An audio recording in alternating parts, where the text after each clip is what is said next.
Buenas tardes, empezamos con un nuevo video. Vamos a entrar a lo que es el trabajo del sistema cerrado de la primera ley de la termodinámica. Bueno, aquí en la parte derecha tenemos el enunciado, el problema. Yo ya saqué los datos para ir ganando un poco de tiempo y el video no se haga muy largo, ¿no? Entonces dice, un dispositivo cilindro émbolo donde no se considera la presión contiene 17 kilomol de refrigerante 134A. Entre paréntesis, el peso molecular es 102 kilogramos sobre kilomol, que se encuentra como vapor saturado, ¿no? Entonces, el estado 1, vamos a tener aquí un cilindro émbolo, que el estado 1 está lleno de vapor saturado, ¿no? Eso ya me lo dice el enunciado, ¿ya? Y me da una temperatura de 42, ¿no? Dice que se encuentra como vapor saturado a una temperatura de 42 grados centígrados. El calor se transfiere isobáricamente, significa que es una presión constante, hasta alcanzar a una temperatura, aquí, presión constante, ¿no? Para no escribir isobáricamente, así como lo hicimos aquí, ¿no? Entonces vamos a tener nuestro estado 2. Obviamente que se está subiendo la temperatura, ¿no? Va a seguir siendo vapor, pero no sabemos si se va a mantener vapor saturado o va a pasar a vapor sobrecalentado, ¿no? Tenemos una temperatura de 90, también nos da una presión 2. Bueno, la presión es constante, va a ser el mismo para el estado 1 y para el estado 2, ¿no? De 180 kilopascales. Determinar inciso A la gráfica de presión versus volumen, inciso B el trabajo desarrollado por el vapor durante el proceso, ¿no? Entonces, para saber, primeramente hay que saber en qué estado está el estado 2, ¿no? Para eso vamos a comparar la temperatura, ¿no? Entramos con la presión 2 de 180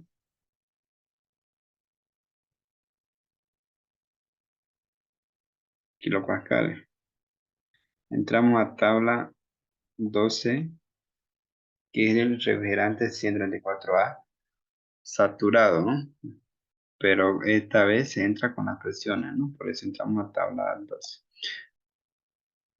Sea menor a la temperatura del dato, que en este caso del estado 2 es 90, ¿no? Se va a hacer un vapor sobrecalentado. Entonces nuestra condición es que es menos 12,73 es menor a 90. Sí, ¿no? Cumple. Entonces vamos a tener un vapor sobrecalentado, ¿no? Ahora, ya sabemos los dos estados, ¿no? El estado 1 es un vapor solamente saturado.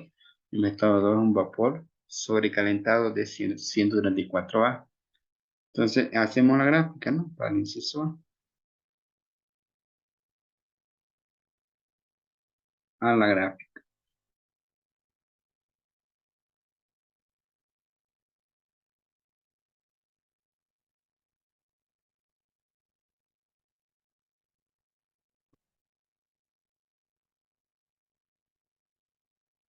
Tenemos nuestro cono, nuestro punto crítico.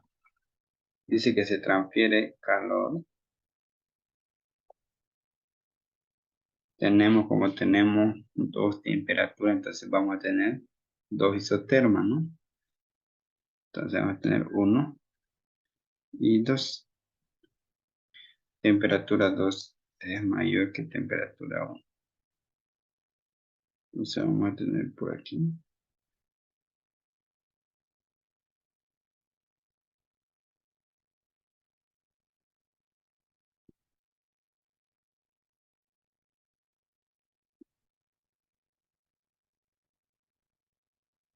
Y como tenemos una presión, entonces la presión vamos a hacerlo con línea segmentada, ¿no? Que esté por aquí.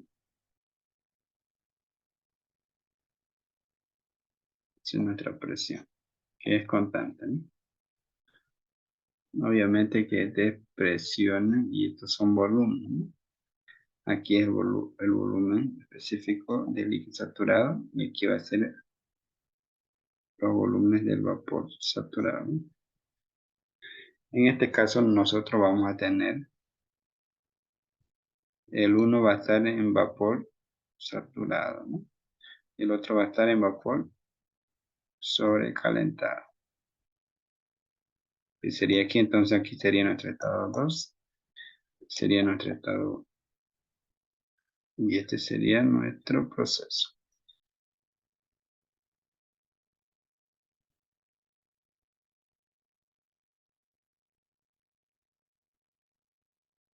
Y ese sería nuestro trabajo, ¿no? Ese sería el inciso A en la gráfica, ¿no? Nada difícil, un poco sencillo. Ahora vámonos al inciso B. Trabajo a presión constante, porque nuestro proceso es isobáricamente, ¿no? Tengan en cuenta eso. Entonces, inciso B.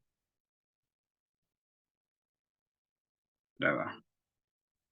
Nuestra ecuación general de trabajo a presión constante es la siguiente, ¿no? El trabajo, presión constante, va a ser igual a la integral. Siempre va a ser la final sobre la inicial, ¿no? ¿De qué? De la presión, ¿no?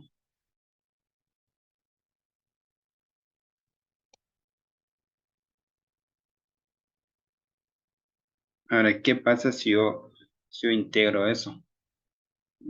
Primeramente, la presión es constante, entonces yo puedo sacar la presión afuera de la integral, ¿no? Entonces me va a quedar así. Si yo integro eso, me queda de la siguiente manera, ¿no? La presión es constante, se lo vuelvo a copiar. Y esto me va a quedar la final, que es la integral de estos dos. Me va a quedar el volumen 2, que es el final, menos el volumen 1, ¿no? Esa sería la integral de esto. Entonces, pero como vemos, ¿qué datos tenemos y qué datos no tenemos? La presión sí tenemos, ¿no? Pero los volúmenes no lo tenemos ninguno de los dos. Son incógnitos. Veamos qué datos más tenemos. Tenemos los números de moles y el peso molecular. Con eso, ¿qué puedo hallar? Entonces, el número de moles es igual a masa sobre el peso molecular. Si yo despejo la masa, me va a quedar número de moles por el peso molecular.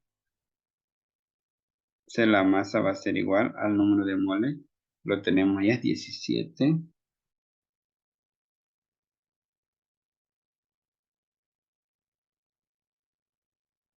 kilomol por el peso molecular, que hay iguales de datos, 102.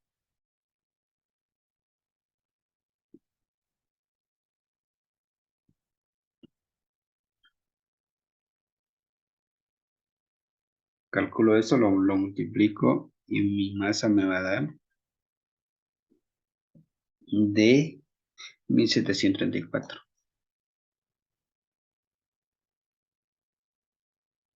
Se me va kilomol con kilomol y me va a quedar en kilogramos. Ya tengo mi masa total. Pero aquí no voy a ocupar mi masa total, ¿no? Pero bien sabemos que nuestro volumen, el volumen lo podemos tener de la siguiente manera, ¿no? Por ejemplo, el volumen uno lo podemos tener de la siguiente manera. Tenemos la fórmula que es volumen igual a masa por el volumen específico, ¿no? Si va a ser uno, tiene que ser todo uno, ¿no? Como la masa no cambia, entonces va a ser igual la masa uno y la masa 2, o sea, la masa inicial o la masa final. Para el 2 va a ser lo mismo, ¿no? Volumen 2 igual a la masa por el volumen específico 2, ¿no? Esa sería la fórmula de los volúmenes. Pero yo quiero reemplazar, en vez de los volúmenes, quiero reemplazar la masa por los volúmenes específicos. Entonces lo hago. O también lo puedo calcular por separado y reemplazo solamente los datos aquí. Entonces si yo reemplazo, me va a quedar de la siguiente manera. Yo en vez de poner volumen 2, voy a poner lo que equivale, el volumen 2 equivale a la masa por el volumen específico 2, ¿no? La masa por el volumen específico 2.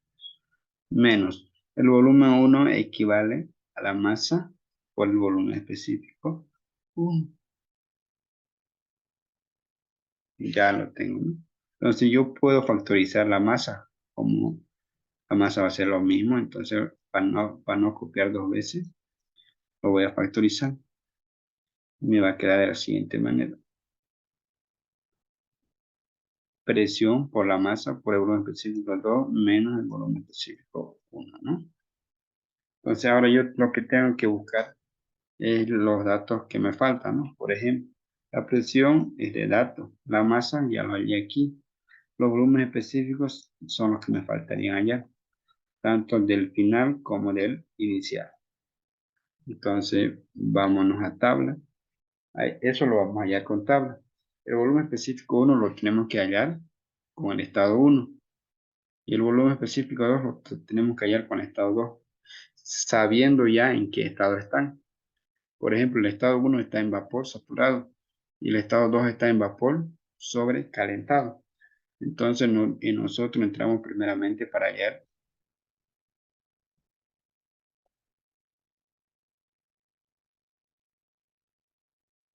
Ya, primeramente vamos a hallar el volumen específico 1 con la temperatura 1, ¿no? Que es el estado inicial, entonces con 42 grados centígrados.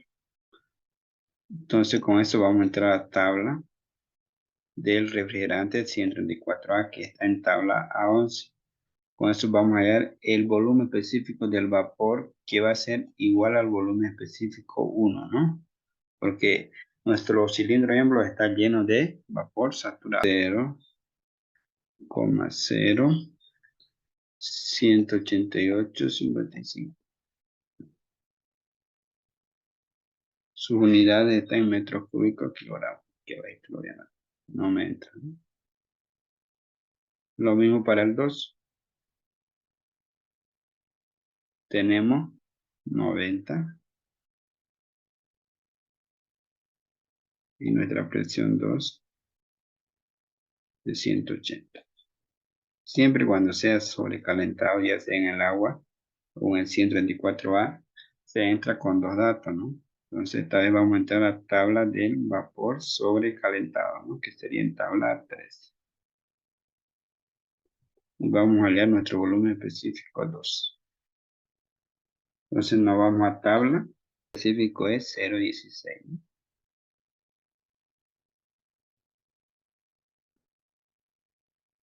14,9 metros cúbicos kilogramos. Ahora con eso nosotros podemos reemplazar a nuestra fórmula y ya tenemos todo, ¿no? Entonces vamos a reemplazar. Nuestra presión es de 180.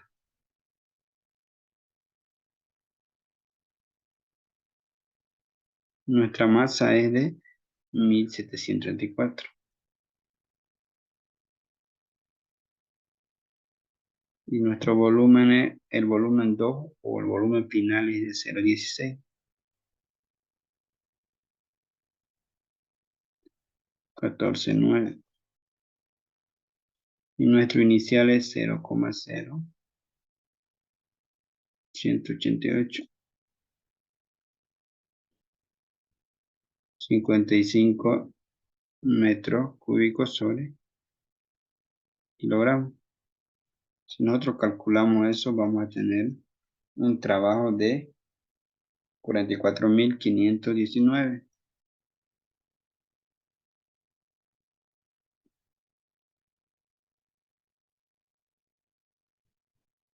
Coma 23,62.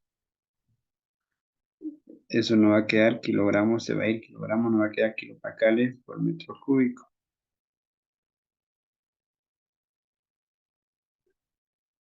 Pero no, a nosotros el trabajo lo queremos en kilojulios. Entonces hacemos conversión